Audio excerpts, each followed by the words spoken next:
बिस्मिल्लाहिर्रहमानिर्रहीम। अस्सलाम वालेकुम नाज़रीन, लाइव डॉक्टर शाहिद मसूद के साथ मैं हूं नाला अली। नाज़रीन, हुकूमत पाकिस्तान और IMF के दरमियान मुआहदे पर दस्तखत हो गए हैं। आज वज़ीर आज़म शहबाज शरीफ साहब ने गवर्नर हाउस में प्रेस कॉन्फ्रेंस करते हुए कहा कि IMF के साथ मुआहदा एक टीम वर्क का नतीजा है, जिसमें आर्मी चीफ, वज़ीर ख़जाना और वज़ीर ख़ारजा ने अहम किरदार अदा किया। इस समेत दिन भर जो मौज़ूआत रहे उन पर बात करेंगे। हमारे साथ स्टूडियो में मौजूद हैं डॉक्टर शाहिद मसूद। अस्सलाम वालेकुम डॉक्टर साहब। आपको डॉक्टर साहब, IMF के साथ बिलाखिर मुआहिदा तय पा चुका है और वज़ीर आज़म साहब ने कौम को मुबारकबाद दी है, लेकिन मैं आपसे जानना चाहूँगी कि इस मुआहिदे के मुल्की मईशत और आम आवाम पर क्या असरात मुरतब होने जा रहे हैं? देखिए, पहले तो ये हम ज़रा इसको थोड़ा सा इस तरह से समझते हैं कि IMF के साथ हमारा 22वां जो प्रोग्राम था वो नाकाम हो गया। वो आज नाकाम होके ख़त्म हो गया। हमारे 22 दफ़ा हम IMF के साथ के पास गए हैं अब तक। ठीक है, ज़्यादा गए हैं, 23 दफ़ा शायद, लेकिन 22 दफ़ा हम उसमें उनकी शराइत पूरी करने में मुआहदे के अमल दरामद का हम नाकाम हुए। तो एक दफ़ा हमारा मुकम्मल IMF के साथ मुआहदा जो था, जो 2019 में जिस पे जो तय हुआ था, वो नाकामी की सूरत में ख़त्म हो गया। या इसको हम इस तरह से भी बात कर सकते हैं कि वो अगले 9 महीने के लिए मज़ीद उसने एक तूल पकड़ लिया। अच्छा, अब ये जो इसको इस तरह से समझें कि आज अगर ये ना होता, इंतहाई कड़वा घूंट, अगर आज ये ना होता तो फिर उसके बाद पाकिस्तान, जो चंद रोज़ पहले से बातें चल रही थी कि पाकिस्तान दिवालिया होने के करीब जा रहा है, दिवालिया होने के करीब जा रहा है, वो इन रियलिटी था। मामलात हमारे बिगड़ चुके थे IMF के साथ। लेकिन फिर उसके बाद ये हुआ कि ये गालिबन शहबाज शरीफ साहब की जो मुलाकातें हुई हैं जी, पेरिस में, जो बैक टू बैक सुना है, 2 मुलाकातें IMF की 3 MD के साथ, 2 या 3, तो उसमें जो है फिर ये बात हुई कि मज़ीद अब क्या रह गया भाई, सारी शराइत भी पूरी हो गई हैं, सब कुछ हो गया है, लेकिन फिर ये जो गलत फहमियाँ हो रही है और वो सारा कर करा के, तो मैं इसलिए ये बात कह रहा हूँ कि हम 2019 में गए IMF के पास और हमने 6.5 अरब डॉलर हमने लेने थे जून तक, और शायद सारी शराइत पूरी करनी थी। तो उनमें से हम 2.6 अरब नहीं हासिल कर सके, हम हासिल नहीं कर सके, तो वो एक प्रोग्राम फेल हो गया। अब ये जो दूसरा प्रोग्राम है जो कि अगले 9 माह के लिए, ठीक है, और ये जो प्रोग्राम है, अब इसको ये अगले 9 माह के लिए प्रोग्राम है, और इन 9 माह के अंदर हमें 3 अरब डॉलर जो हैं वो हमने लेने हैं, यानी ये मार्च तक, मार्च 2024 तक। और ये जो है ये स्टैंड बाय एग्रीमेंट है, स्टैंड बाय एग्रीमेंट के तहत SBA, और यानी ये IMF का एक प्रोग्राम नाकाम हुआ है, अभी यूँ समझ लें, और लेकिन उनके साथ हम जुड़े हुए हैं। अच्छी बात यह कि IMF के साथ हम, यानी हम उनसे अलग नहीं हुए, ठीक है। अच्छा, अब अलग ना होने का फ़ायदा ये है कि हम दोस्त ममालिक के पास, एशियाई तरक्याती बैंक के पास, वर्ल्ड बैंक के पास, जो बैनुल-अक़वामी अदारे हैं उनके पास हम जा सकते हैं, हम उनसे बात कर सकते हैं कि हमें कमर्शियल लोन्स अगर लेते हैं तो वो तो खैर बहुत ही बुरा होगा, लेकिन बहरहाल हम दुनिया से इंगेज रह सकते हैं, क्योंकि IMF की एक छतरी आपके ऊपर रहेगी कि ये हमारे साथ इंगेज हैं और ये मामलात करें। तो ये तो हो गई बात अच्छी, ठीक है, कि IMF से, क्योंकि इसके अलावा, अच्छा, ये आखिरी ऑप्शन था। आज अगर ना होता, फ़र्ज़ करें, और बिल्कुल आखिरी मिनट पे, यानी 30 तारीख को ही ख़त्म होना था मुआहिदा, और असल में वो मुआहिदा ख़त्म हो गया, ये उन्होंने एक्सटेंड कर दी, एक्सटेंडेड, ठीक है। तो स्टैंड बाय एग्रीमेंट इन्होंने करके और इसको मार्च तक खींच दिया। तो हम IMF के साथ जुड़े हैं अब 3 अरब डॉलर्स के लिए मार्च तक, लेकिन इस दौरान हम जाहिर है कि बाकी अदारों के साथ भी इंगेज करेंगे अपने आप को, मुल्कों के साथ, अदारों के साथ, लेकिन हमने उनकी कभी कोई शर्त पूरी नहीं की। हमने एक तो इस पूरे अरसे में इसहाक डार साहब हमारे 6ठे वज़ीर ख़जाना है, यानी उन्होंने 6 वज़राए ख़जाना के साथ डील किया जी, ऐसे है। पहले उन्होंने असद उमर हो गए, एक शौकत तरीन साहब हो गए, हफीज शेख हो गए, अमाद अजहर हो गए, मिफ्ता इस्माइल हो गए, 5, इसहाक डार 6।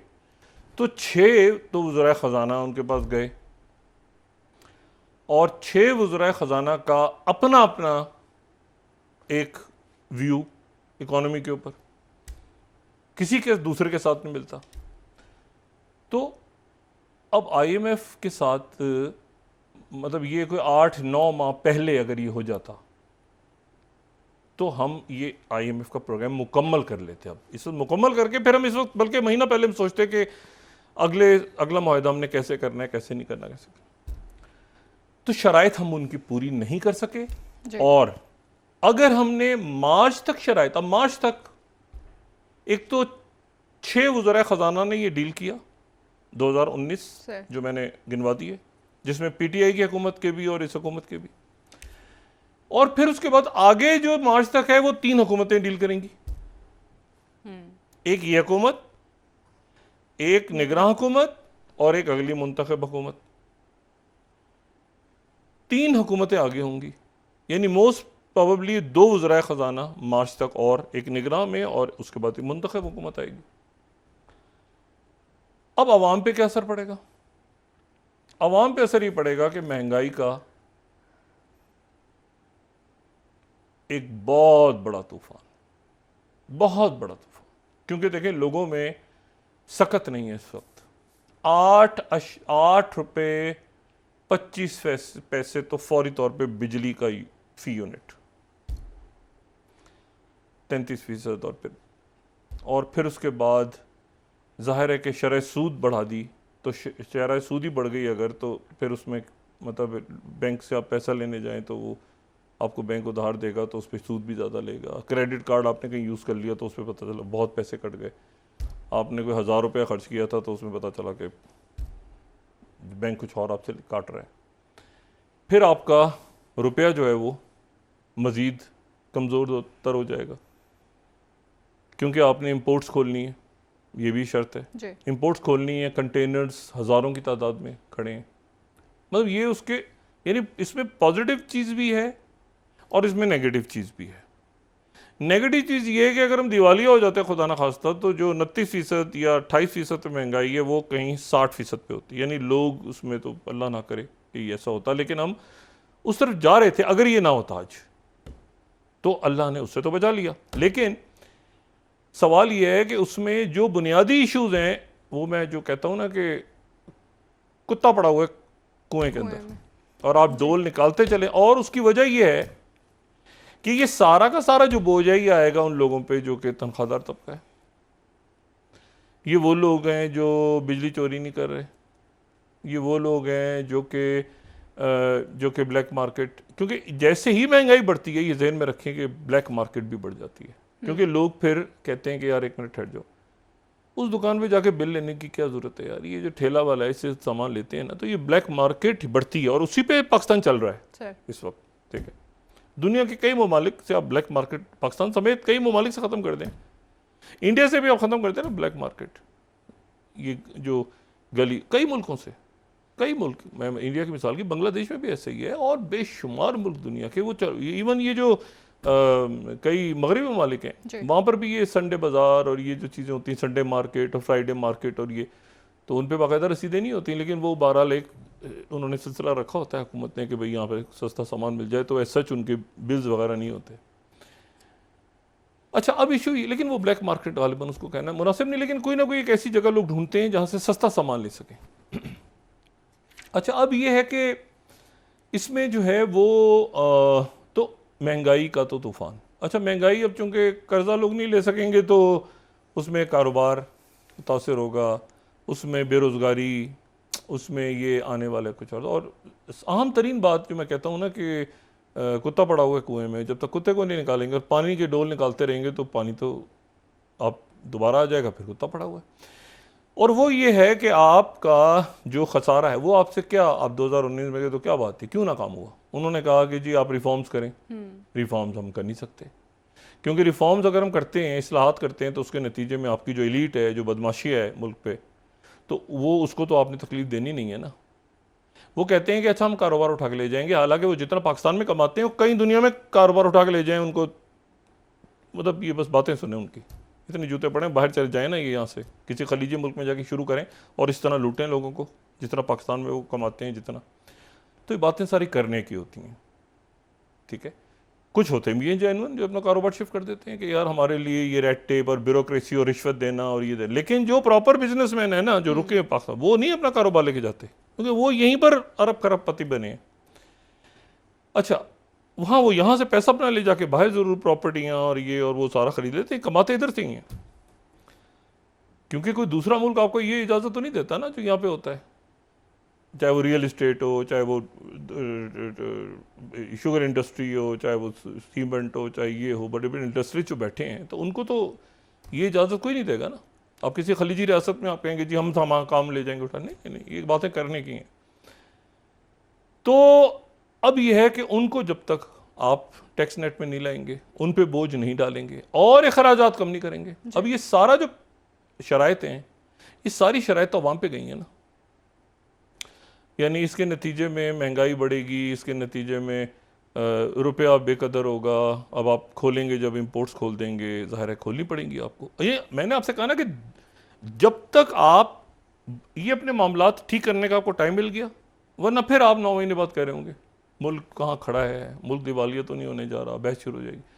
आपने कुछ चीज़ें ठीक करनी है। एक तो आपने इस दौरान, अब अच्छा 3 हुकूमतों ने आना है, तो एक प्लान कोई ऐसा वजह होना चाहिए जिसमें रिफॉर्म, यानी कुछ ना कुछ ऐसा हो कि हम मार्च में जब दोबारा जाएं प्रोग्राम में, और एक मुंतखब हुकूमत होगी जो कि उस वक्त प्लान में जारी होगी, तो ये कम से कम मामला ख़त्म हो गया कि जी वो मतलब इंटरम आके करेगी माहिदा, ये कैसे होगा, मुंतखब होगा। तो इनके पास एक टाइम है और ये इन्होंने एक कड़वा घूंट पिया है बिलाशुबा, बिल्कुल बहुत कड़वा घूंट पिया है कि किसी अच्छे कोई अवाम को कुछ दे के नहीं जा रहे, एक मुसीबत का पहाड़ की तरफ जा रहे नहीं। हैं। लेकिन वो कहा ना कि अपना सियासी सरमाया, और वो बात की शहबाज शरीफ साहब ने, मैं एग्री करता हूँ। लेकिन मसला ये है कि ये जब तक हम अपने अखराजात कम नहीं करेंगे, हुकूमत समेत, सरकारी अदारों समेत, बाहर के दौरे, काबीना और एक मखसूस तबका इस मुल्क का, उसको तो हमने टच ही नहीं करना, क्योंकि वो तो हमारा इन्वेस्टर है, हमें इलेक्शन जिताता है, पैसे देता है, हमारा डोनर है। तो वो जो है, वो जब तक वहाँ पर नहीं जाएंगे आप, और आप ये जॉब करने वाले लोग और आम दुकानदार और ताजिर और बैठे हैं लोग बेचारे, कोई स्टूडेंट्स हैं, कोई हॉस्पिटल्स, ये वो जो तनख्वाहदार तबका, गवर्नमेंट के मुलाजिम, ये जब तक उनको निचोड़ते रहेंगे ना, तो एक वो स्टेज आती है ना कि जब वो, आपको पता है ना कि जब वो जो खून का अतिया देने वाले होते हैं, उनको भी कहा जाता है कि इतने दिन से पहले आप दोबारा नहीं देंगे, और वो जो दोबारा देते रहते हैं, जिस तरह बहुत से खून अपना बेचने वाले चर्चे होते हैं, हीमोग्लोबिन बिल्कुल पानी लगता है उनका, तो वो खून भी फिर बेअसर हो जाता है। तो मज़ीद खून निचोड़े जाने का अब फ़ायदा नहीं है आवाम का, जी हाँ, क्योंकि उसमें हीमोग्लोबिन ही नहीं है, सिर्फ प्लाज्मा रह गया। तो मेरा ख्याल है कि ये जो है, ये अब ये वो वक्त आ गया है कि जहाँ पर हम अपने मुल्क की मईशत को ठीक करें, और वो जो जितने भी लोग आते हैं मीडिया पे, जितनी शख्सियात भी आती हैं, जितने माहिरीन माशियात आते हैं, वो सारे एक बात अरसे दराज से कह रहे हैं कि आपको ये शॉर्ट टर्म के ऊपर ये स्टेरॉयड आपने ले लिया, यानी पेन किलर आपने ले लिया, प्रॉब्लम है कैंसर आप ठीक नहीं कर रहे, पेन किलर ले रहे हैं और इलाज हो रहा है उससे, तो ये बढ़ते अब वो टाइम आ गया है कि जहां हमने, अब लोगों पे एक डल गया ना बोझ, अब इस दौरान आपने ठीक करें। अब आपके पास आ गया मार्च तक, अल्लाह का शुक्र है कि आप दिवाली या मार्च तक नहीं, अगला साल आपका, अब आप ये इसको कैसे कट करना है, कैसे खर्चे कम करने हैं, कैसे, मतलब ये अब एक रास्ता है। तो इसमें और आवाम जो है उनके साथ अब क्या होता है, कैसे वो गुजर बसर करते हैं, लेकिन इस दौरान फिर आपके बायलैटरल मल्टीलैटरल बैंकों से आप कैसे बात करते हैं, खर्चा कैसे कम करते हैं, दुनिया को कैसे दिखाते हैं कि भाई देखें हमने अपने आप को ठीक कर रहे हैं आगे, ताकि जब आप बाद में जाएं IMF के पास मार्च में, जो मुंतखब हुकूमत जब जाए, तो वो कम से कम जाके कहे कि देखें जी अब ये हमने सारा ठीक कर लिया है, मतलब वो ये ना कह के जाए कि जी वो पिछली हुकूमत बारूदी सुरंगें बिछा के छोड़ गई थी तो वो उससे पहले छोड़ गए थे, तो वो उससे पहले छोड़ गए थे, तो उससे पहले छोड़ गए थे। वो एक शैतानी चक्कर दलदल में फंसी हुई है ये कौम। जब तक इस दलदल से आप नहीं निकलेंगे, ये दलदल है, ठीक है ना, कि आप जो है वो मतलब है कि 3 अरब का हो रहा है आप मुआहिदा, इसमें 1 अरब डॉलर आपके पास आ जाएंगे अगले महीने तक की, जब भी ये एग्जीक्यूटिव बोर्ड का इजलास होता है 12 जुलाई या 12 या तो उसके बाद आ जाएंगे, और उसके बाद फिर 2 अरब आते रहेंगे बीच में। लेकिन जी हाँ, जी जी हाँ, मतलब ये 3 अरब तो ये मार्च तक है, ये मार्च तक है, ये 1-2 महीने में नहीं आएंगे, ये मार्च तक हमारे पास आएंगे। तो मार्च तक ही 9 माह के अंदर हमारे पास, और ये ना हो कि मार्च तक जो है वो हम, अब इसकी शराइत वराइत पता नहीं क्या है, लेकिन ये है कि वो ये ना हो कि यानी 6.5 अरब डॉलर के लिए हम 2019 में गए थे, आप अंदाजा लगाएं। और हम उसमें से सिर्फ मतलब हम उसमें से 3.9 हासिल कर सके, बाकी हासिल ही नहीं कर सके, क्योंकि उनकी इतनी चेक्स थे कि अगला हम, यानी चेक उन्होंने इतना लगाया हुआ था कि अगली किस्त हम तब देंगे जब ये, उसके बाद ये पूरा करोगे तो ये देंगे, ये और हम फंस गए जाके ये 9 के ऊपर। तो और इसमें 9 माह लगा दिए, 9 या 10 माह।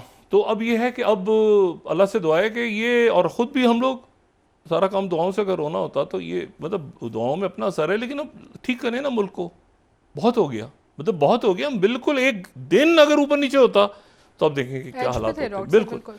तो ये अब इसको एक हमें यानी मुबारकबाद दी जाए अपने आप को, कर्ज लेकर आ गया, कर्ज मिल गया तो क्या मुबारकबाद, कर्ज तो मिल गया है। मिफ्ता इस्माइल साहब कह रहे हैं कि जब तक मौशी तौर पर रिफॉर्म्स नहीं होंगे तो इस तरह कर्ज लेके आप मुल्क नहीं चला सकते। मिफ्ता इस्माइल साहब हुकूमत में आएंगे तो फिर उनसे पूछेंगे ना कि आपने कितनी बड़ी कैबिनेट बनाई, आपने क्या किया। देखिए ऑपोजिशन में बैठ के बात तो बड़ी आसान होती है करना, जब हुकूमत में आके तो क्या फिर करेंगे। सब लोगों को बहुत बहुत मौके मिले हैं ना।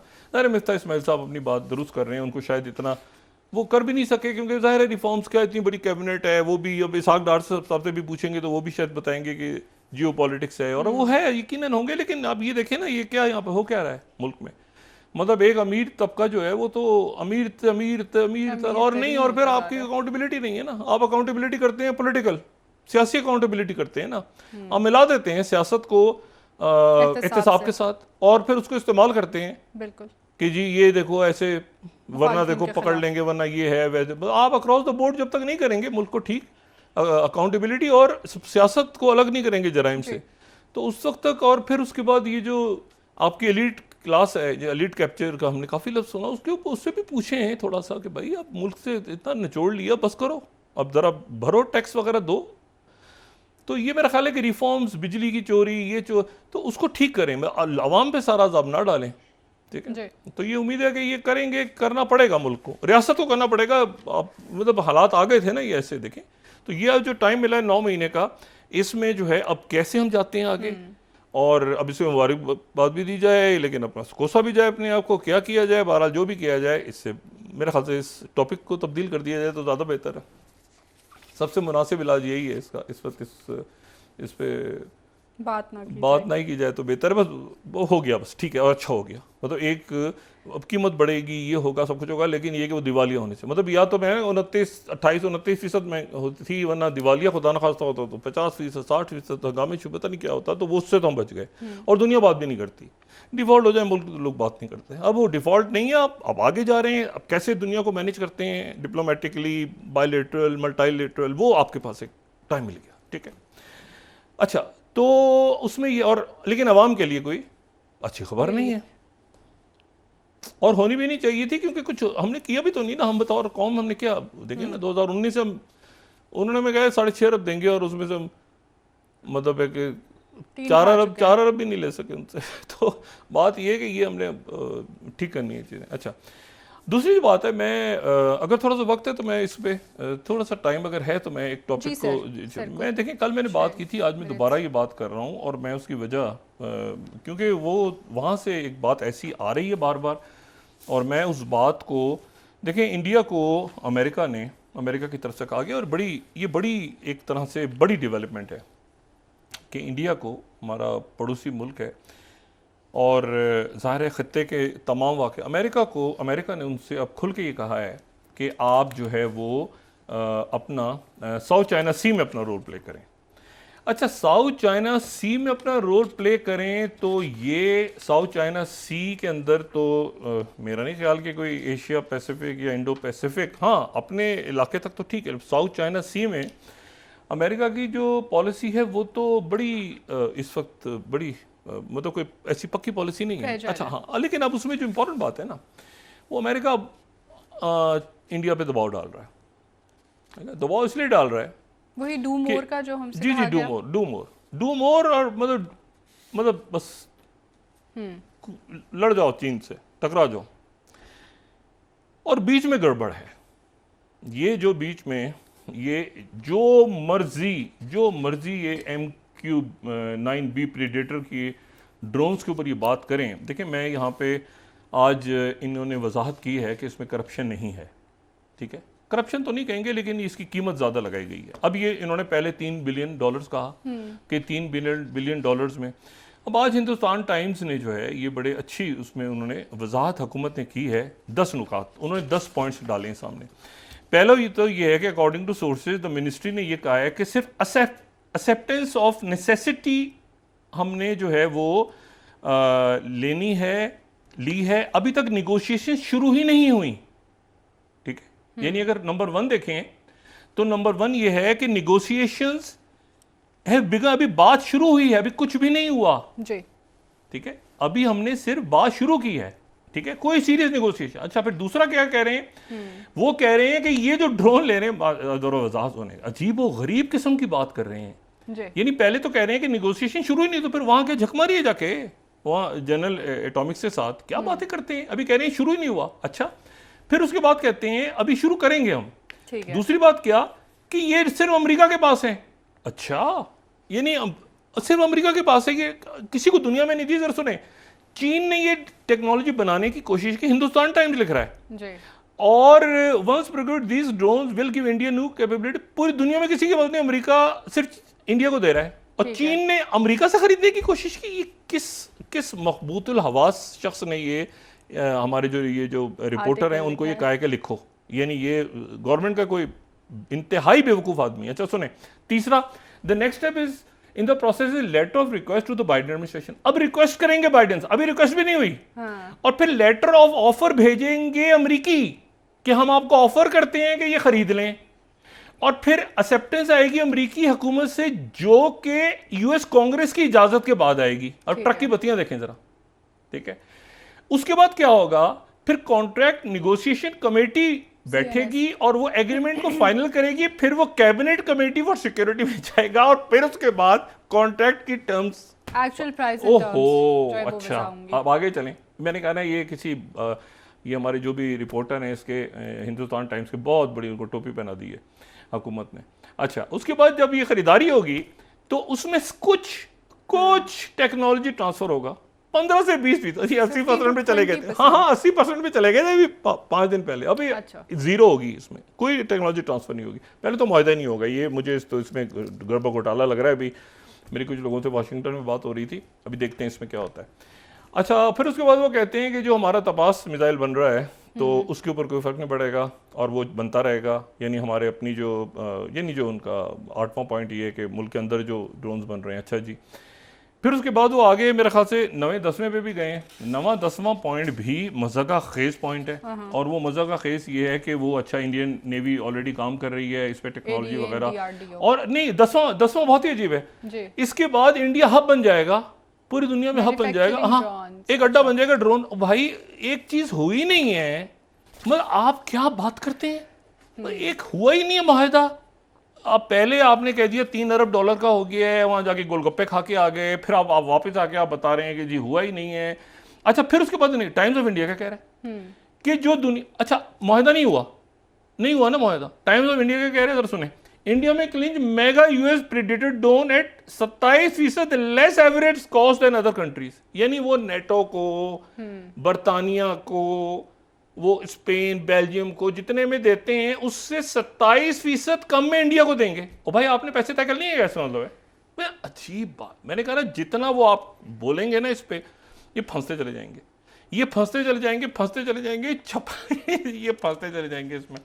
अच्छा, फिर उसके बाद जो है वो आप ये देखें कि ये इसमें अच्छा ये बरतानिया ने ख़रीदा, ये आप डिफेंस न्यूज़ अगर देखें चौथी, तो 3 प्रीडेटर ड्रोन्स उन्होंने लिए, जो चौथी स्लाइड है, और ये 2016 में उन्होंने 1 बिलियन के यूएस एडवांस प्रीडेटर लिए, बिल्कुल यही 9B 9A नहीं, ये 9A थे ना पहले, ये 9B सीरीज़ है इनकी सेकंड, तो वो उन्होंने लिए 65 मिलियन का लिया। ये डिफेंस न्यूज़ है उनको।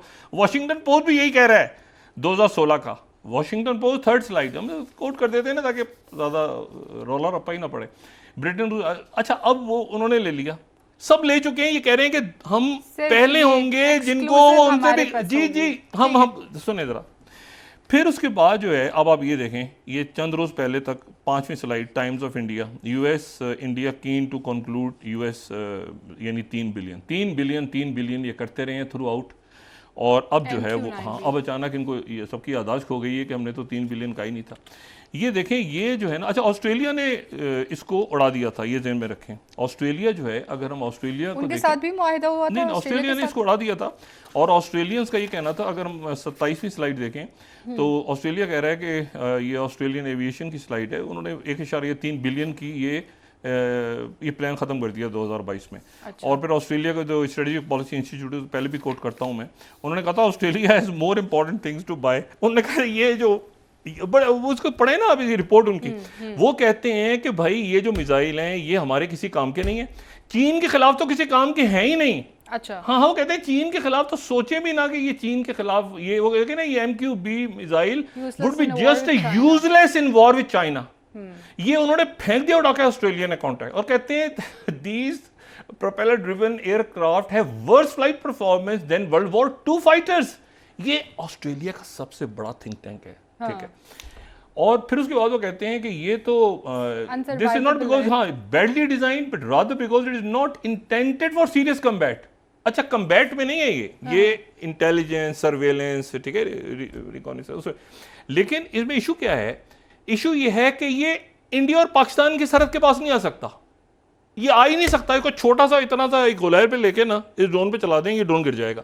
इसको सिर्फ चला सकते हैं आप मेरी टाइम में, बहरिया जो, हाँ जी, यहाँ ये बेकार, यहाँ तो एक आपने ये रोज गिराते हैं, वो रशियंस कहते हैं हमने मिसाइल गिरा दिया। हाँ। ये तो नीचे से वो ईरान से जो ले रहे हैं, वो छोटा सा मारा आपने, पटाखा मारा, वो गिर गया ड्रोन ऊपर से, ठीक है। आप सर पकड़ के बैठे हुए इतने बिलियन का, इतने बिलियन का, तो ये तो है ही नहीं। Rather this program would indeed produce excellent force और सपोर्टिंग सोल्जर्स ऑन ग्राउंड। और अफगानिस्तान से भी ये रिपोर्ट है, बहरहाल इन्होंने पिछले साल उसको खत्म कर दी, ठीक है। अच्छा, अब मेरा यहाँ, अच्छा इशू यहाँ पे सारा ये है कि फिर इसमें क्या हुआ, मतलब देखें ना, ये पिछले साल से NDTV 26वीं स्लाइड, 3 बिलियन ड्रोन, क्या हुआ? कहीं मोदी, कहीं इसमें दोबारा अंबानी तो नहीं आ गया, अदानी अंबानी, कोई दोस्त यार आगे पीछे? आपको पता है ये जो ओलंदे थे जब फ्रांस के सदर जी, तो उस वक्त ये 2016 में हर एक को पता है, ठीक है। हम बफर्स पे तो नहीं जाएंगे, लेकिन ये बाद में जो राफेल का आया था इशू, तो उस वक्त ये था कि ये यहाँ से गए और अपने साथ जो है ये अनिल अंबानी को ले गए। अच्छा, भारत जी। और अनिल अंबानी ने फौरन उसे 3-4 दिन पहले ही वो रिलायंस कंपनी बनाई हुई थी, वो 26 जो हैं वो यानी 126 लेने थे, 126 इन्होंने ख़रीदने थे वहाँ से, और 126 की जगह यानी तय हुआ था कि 126 लेने हैं, और बात 36 पे रुक गई आके। और उसके बाद ये हुआ कि ये 2021 तक, ये अगर 22वीं स्लाइड देखें, फ्रांस 24 कोट करते हैं ना, क्योंकि यहाँ की सुप्रीम कोर्ट तो इन्होंने तो जाने दिया, लेकिन फ्रेंच जज task investigating Rafale jet sale to India, और ये मुसलसल वहाँ पर जो है ये बात चलती रही। उनके जो प्रेसिडेंट हैं फ्रांस के, उनके लिए मसाइल खड़े होते रहे, उनके लिए प्रॉब्लम खड़े होते रहे। अब सवाल ये सारा कि इस वक्त जो है ये इन्होंने ये क्यों इतनी बड़ी गलत बात क्यों की है? देखिए ना, ये बात आप करना आपका कि जी हमारा मुआहदा हो गया है, मतलब मैं इसलिए बात कर रहा हूँ, देखें कि आगे जाके दूसरी 2 चीज़ों में भी गड़बड़ होने वाली है। मैं ये इसलिए बात कर रहा हूँ, मतलब मुआहदा हुआ ही नहीं है और आपने कह दिया कि जी वो अच्छा, उसकी कट ऑफ डेट भी नहीं है कि 2026 में आएगा, 30 में आएगा, मुआहदा होगा तो आगे आएगा ना। आपने जाके अनाउंस कर दिया कि हमारी 3 बिलियन का तय हो गया और इंडिया हब बन जाएगा, यहाँ लोग आया करेंगे, गिड़गिड़ाया करेंगे, ड्रोन मांगा करेंगे, इंडिया दिया करेगा बना के। अजीब व गरीब तमाशा। अच्छा, अब जनाब ये फटा पड़ गया और ये रुक गई चीज़ें। साथ ही उन्होंने कहा जी डू मोर और आप जाएँ उधर काम करें। देखें, जितने दोस्तों से बात होती है ना इंडिया हमेशा, और वो इस बात को प्राइवेटली मानते हैं कि जैसे यूक्रेन की जंग यूरोप की जंग है, उनका स्टांस अच्छा था सर। उनके जो फॉरेन मिनिस्टर हैं उनका स्टांस अच्छा था। आज वो फिलिपीन में है और ठीक है, आसियान कंट्रीज़ के साथ और वहाँ पे जो पैसिफिक के अंदर ममालिक हैं उनके साथ वो बात कर रहे हैं, 9 डैश लाइन और बाकी जो भी हैं उनके इशू सारे। लेकिन मैं आपको सिर्फ ये बात कर रहा हूँ कि क्या ताइवान का फड्डा इंडिया का फड्डा होगा या ये जो बॉर्डर्स के ऊपर इशू है ये इंडिया का। देखिए वहाँ जापान मौजूद है, कोरिया मौजूद है। मणिपुर को तो बिल्कुल ही मणिपुर के तो आज चीफ मिनिस्टर ने खत फाड़ दिया, उन्होंने अपने इस्तीफे का खत फाड़ दिया। वो तो सारा दिन वहाँ पे मुजाहिरे नहीं इस्तीफा खत फाड़ दिया उन्होंने। वो कहते मैं नहीं दूंगा इस्तीफा। वहाँ लोग जमा हुए और उसके बाद क्या हालात को कंट्रोल कर पाए? नहीं, वहाँ हंगामे मुजाहरे हो रहे हैं और देखें वहाँ पर ये मेरा तो ये ख्याल था कि वो रिजाइन करके अलग हो जाएंगे। वो तरह जो सेंटर है उनके लिए भी मसाइल। बीरेन सिंह ने उन्होंने इनकार कर दिया और ख़त फाड़ दिया। ये खत फटा हुआ खत पड़ा उनका आज का। सुबह उन्होंने कहा कि गवर्नर से मिल रहे हैं, खबरें चली। अच्छा, मैं भी फॉलो जो मणिपुर को करा, मैंने कहा चलो ये शाम तक जरा सुकून हो जाएगा, क्योंकि एक आदमी हटा के आप वहां पर मतलब बीजेपी सेंटर ही काबू करेगा ना भाई, काबू तो सेंटर ही करेगा। लेकिन एक जरा आप कहते हैं ना कि थोड़ा सा वो एक पार्ट ऑफ द प्रॉब्लम बन चुका है ना एक शख्स, तो आप कहते हैं इसको हटा दो। हम ही तो देख रहे हैं ना बीजेपी की उसको काबू उसको देखते रहेंगे मामलात को।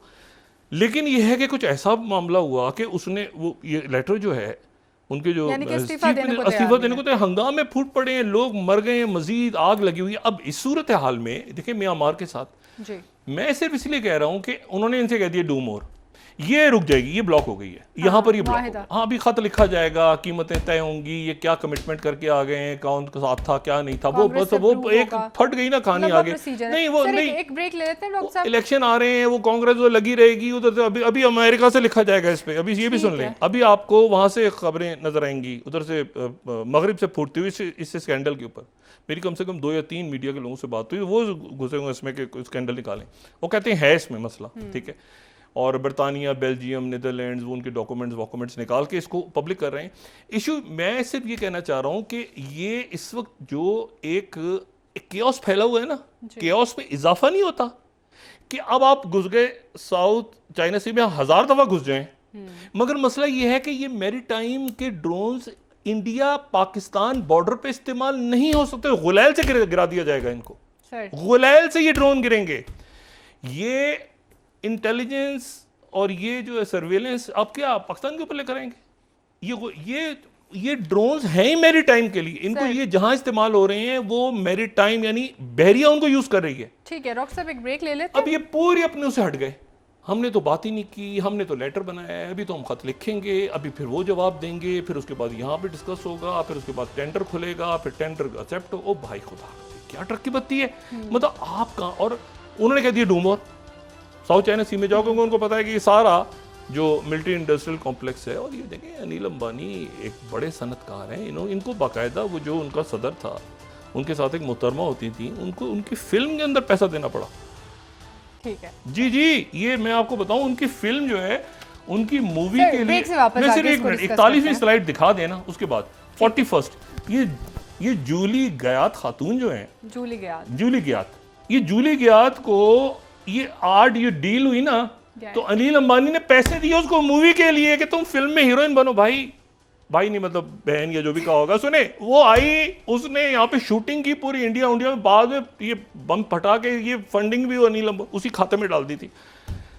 अभी टाइम है, ये टाइम बरतानिया का। इशू ये है कि क्या कर रहे हैं। वापस आके डॉक्टर से बात करते हैं, मजीद ब्रेक का वक्त हो रहा है ना, इधर वाले कुछ पूछते हैं ना उधर वाले कुछ पूछते हैं, सारे मसाइल तो इनके हल हो जाए। हम ही सजेशन देंगे क्या करना है। ये नहीं कोई जिल्लत से जिल्लत क्या कर रहे हैं। अब कह रहे हैं कि जी हम तो खत लिखेंगे, वहाँ से जवाब आएगा, जवाब के बाद ये होगा, फिर कमेटी बैठेगी, वो होगी, वो गायब।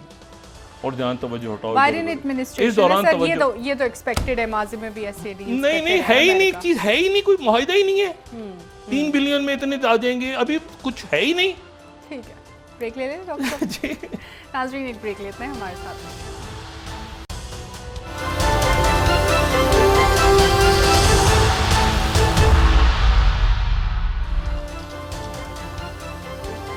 वेलकम बैक नाज़रीन। जी डॉक्टर साहब, बात कर रहे थे आप खित्ते के मामलात पर, भारत के हालात पर आपने बात की कि किस तरह से एक डील के बाद एक डील। सिर्फ मुल्की सियासत पे आपको बता दूं, कोई मुआहिदा, कोई बातचीत, कोई सीट्स एडजस्टमेंट, पीडीएम के अंदर जमातें, जो तहरीक इंसाफ, इस्तेकाम में पाकिस्तान पार्टी, कोई बात, कोई राब्ता, कोई कॉन्क्रीट आगे पेशरफ्त नहीं हुई। अब होगी इलेक्शन, ये ईद की छुट्टियों के बाद, और तेज़ी के साथ फिर ये देखना होगा कि कहाँ पे कहाँ जाना है। और यानी अब मैंने आपसे कहा ना कि महंगाई के तूफान के लिए लोग तैयार रहें, बहुत यानी मैसिव। और उसमें जो है वो और गैस की कीमतों में इजाफे, बिजली, गैस, आम चीज़ें, ये आप ये पेट्रोलियम लेवी ख़त्म, उसको बढ़ाने जा रहे हैं, तो ये अब देखिए ज़रा क्या होता है सूरत सिलसिला। लेकिन ये है कि ये बहरहाल अब इसको कैसे आगे क्या करना है, कैसे होता है, वो ज़ाहिर है कि जमात तय करेगी। अब तक तो इन्होंने सिर्फ जो डिस्कशन हुआ है, मैं वही खबर कि वो क्या होता है तहरीक इंसाफ के चेयरमैन के साथ, उनके रहनुमाओं के साथ, तो वो उसके ऊपर वहीं पर सारा जहन है, क्योंकि वो फिर सियासत का रुख मुतय्यन करेगा।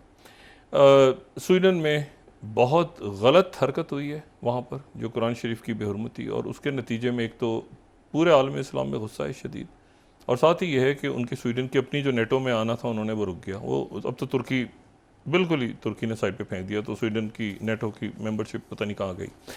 फ्रांस में हंगामे हो रहे हैं, वहाँ पे 17 साल के नौजवान को मार दिया पुलिस ने, उसके पूरे फ्रांस में हंगामे शुरू हो गए हैं। और वो अल्जेरियन था, उसके वालिदैन का ताल्लुक, नौजवान लड़का था और काम करने आता था पेरिस में, बाहर से उसको पुलिस ने मारा और गोली मार दी, और उसके बाद पूरे फ्रांस में आग लगी हुई है, हंगामे सारे शहरों में। मैं आपको सिर्फ एक बात यहाँ पे बता दूँ कि ये जो है ना, आप ये देखें कि ये सिर्फ जो है किस तरह से मामला जो हैं, ये इसमें पैसा कैसे बनता है। ये राफेल जो स्कैंडल आया था ना, 40 स्लाइड अगर दिखाएं कि Modi's decision to buy 36 Rafale जब खरीदे तो हर जेट की प्राइस 41% बढ़ गई। अभी बिलियंस ऑफ डॉलर्स का है ये खेल, बिलियंस ऑफ डॉलर्स, तो 41% बढ़ गई ये क्राइसिस। और ये आज तक स्कैंडल नहीं खत्म हुआ, तो इंडिया में सुप्रीम कोर्ट ने खत्म कर दिया, उनके मीडिया में डिस्कस नहीं, तो फ्रांस में चल रहा है। जो मैंने आपको, अब उसको कोई भी इसको देखे तो फ्रांस की वेबसाइट पे आपको मिल जाएंगी, इन्वेस्टिगेशन चल रही हैं। तो बात यह है कि ये तो अफोर्ड ही नहीं कर सकते अमेरिका में इस वक्त कि अमेरिका से ये चीज़ निकल के सामने आए कि हमारे हब बनेंगे, हमारी टेक्नोलॉजी ट्रांसफ़र हो जाएगी। बरतानिया के पास तो कुछ नहीं है, वो तो घास चल रही है पूरी दुनिया। अच्छा, फिर उसके बाद ये आप ये बात करना, ये भी ऐसा डिस्कस होगी ना कि ये आप चाइना और ये आप लैंड पे नहीं यूज़ कर सकते इन ड्रोन्स को। आप इंटेलिजेंस, यानी ऊपर आएगा ये ड्रोन, पाकिस्तान के हदूद के अंदर आएगा या चाइना के हदूद पे जाएगा, कहाँ जाएगा ये। और मैंने आपसे कहा ना कि इसको आसानी से, ये तो ये ईरान से जो मिसाइल जा रहे हैं उनसे ये गिरा रहे हैं रशियन, तो ये तो छोड़ दें। इशू सारा ये कि ये मैरीटाइम के हैं, तो मैरीटाइम में कहाँ पर साउथ चाइना सी, ये अभी कट ऑफ डेट भी कब आएगा, कब मुआहदा होगा, कब आएंगे। और उन्होंने आपसे डूमोर कह दिया कि आप अपने यहाँ से जहाज उठा के पता नहीं क्या वहाँ पे करें जाके ताइवान के अंदर। बहुत सारी है कि अब इसमें बहुत सोच समझ के पाकिस्तान को, इंडिया को, अरब ममालिक को, यूरोप को, अमेरिका को, चाइना को कि यार इसको डीएस्केलेट करें इस टेंशन को। जितना आप असला खरीदते हैं और जितने बीच में करप्शन स्कैंडल्स आते हैं और जितने मसाइल खड़े होते हैं, इशू मणिपुर है सर। मणिपुर में इसलिए कह रहा हूँ कि इंटरनल नहीं है इशू, वो चूंकि रीजनल इशू बन चुका है, उसका असर म्यांमार पे पड़ रहा है और एक्ट ईस्ट पॉलिसी तबाह हो गई है, लाउस वाउसा उधर जो, तो उसके नतीजे में ये मामला सारा, वो जहाँ बेल्ट एंड रोड है वो भाई, ये इस वक्त जो है आप एक अजीब टोपी पहना रहे हैं कौन को कि जी वो ये भी हो गया तो ये भी हो गया तो इंजन बनेंगे तो दुनिया भर से लोग ड्रोन खरीदने आया करेंगे, तो ड्रोन तो है ही नहीं। तो इशू ये है कि ये अब आगे हमारी तो दुआ है कि सुकून रहे, खैरियत रहे, लेकिन ये है कि हालात पाकिस्तान में भी अच्छा भी हुआ और अब उसके नतीजे में तूफ़ान जो आएगा महंगाई का वो भी देखना है। IMF से हम अलग नहीं हुए, लेकिन ये है कि ख़र्चे हमने कम नहीं करने, ठीक है। और उसके नतीजे में हमारी जो एलीट है और उसने अवाम पे टैक्सेस का बोझ डालते जाना है, और फिर उसके नतीजे में अगर हमने अपने आप को दुरुस्त नहीं किया तो चंद महीने बाद हम दोबारा कह रहे होंगे कि क्या बनेगा हमारा, सर बहुत हमारी शुक्रिया मुल्क की डॉक्टर मीशत कहाँ जाएगी। 3 हुकूमतों ने मार्च तक ये प्रोग्राम, यानी ये हुकूमत, निगरान हुकूमत और अगली हुकूमत, ठीक है, और वो फिर बात कर रही होगी मार्च में कि हमने ये काम सारे कर तो दिए हैं, ये वो कहेंगे एक मिनट हमारा कोई ताल्लुक ही नहीं, आपके पास 3 वज़ीर ख़जाना जा चुके हैं इस दौरान, जी तो आप कौन सा आप हैं? वो कहेंगे बहुत मैं शुक्रिया डॉक्टर साहब। मुंतखब हूँ, तो वो कहेंगे अच्छा तो फिर ये आपने तो कुछ भी बीच में दरमियान में, तो ये सारा हमने बतौर एक कौम देखना है कि हमने क्या करना है। सर बहुत शुक्रिया। नाज़रीन, प्रोग्राम का पॉलिटिक्स से उठ के खत्म हुआ, कल इंशाल्लाह दोबारा आपसे मुलाकात होगी। मुझे नाला अली को इजाज़त दीजिए। अल्लाह हाफ़िज़ जी डॉक्टर। अपने दोस्तों रिश्तेदारों को नवाह के लोगों का सब ख्याल रखिएगा।